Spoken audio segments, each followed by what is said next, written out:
జీవితంలో ఒకటి గుర్తుపెట్టుకోరా, ఒక శత్రువు నిన్ను జాగ్రత్త చేస్తాడు, వాడే నీకు కొన్ని పాఠాలు కూడా నేర్పిస్తాడు.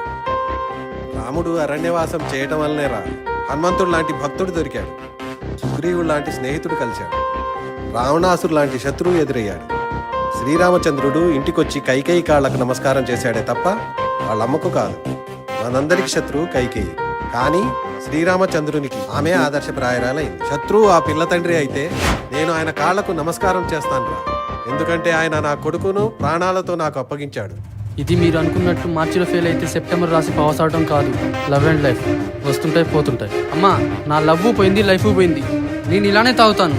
కన్నావు కదా, చూస్తే చూడు, లేకపోతే వదిలేయి. మీరు మారరా?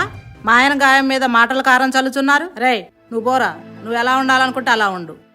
నీకు నీ తండ్రి నచ్చకపోవచ్చు, నా భర్తను ఎదిరించి మాట్లాడితే మాత్రం నేను చంపేస్తా. ఆగండి వదిన, వాడిని వెళ్ళనివ్వండి.